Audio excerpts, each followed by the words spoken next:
Hello YouTubers, আমি আপনাদেরকে দেখাবো আজকে খুব সহজে কিভাবে আপনি ওয়াইফাই এর পাসওয়ার্ড দেখবেন।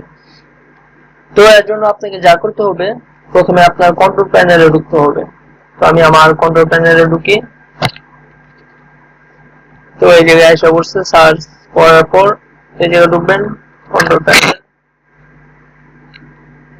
দেন এই জায়গায় লেখা আছে control panel and all control panel items. তো আপনি কন্ট্রোল প্যানেলে ঢুকবেন। তো এই জায়গায় দেখেন লেখা আছে নেটওয়ার্ক এন্ড ইন্টারনেট। তো এটাকে ঢুকবেন।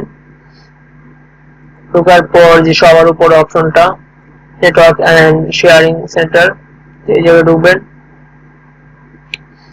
ঢোকার পর আপনি দেখতে পারবেন আপনি যে নেট চালান তার নাম। আমি যে নেট চালাই তার নাম ইয়ারএস নেট। তো এই জায়গায় ঢুকলাম। ঢোকার পর এমন একটা পেজ আসবে। তো এই জায়গায় দেখেন লেখা আছে ওয়্যারলেস প্রপার্টিজ। এই জায়গায় ঢুকবেন।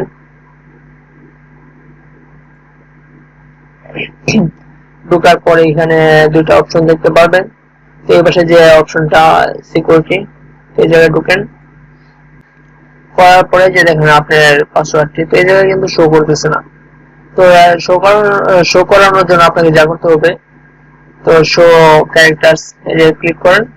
দেখেন আপনি কিন্তু আপনার পাসওয়ার্ডটি দেখতে পারতেছেন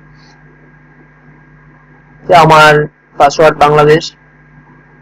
আপনারা আপনাদের পাসওয়ার্ড গুলো দেখতে পারবেন। Thank you.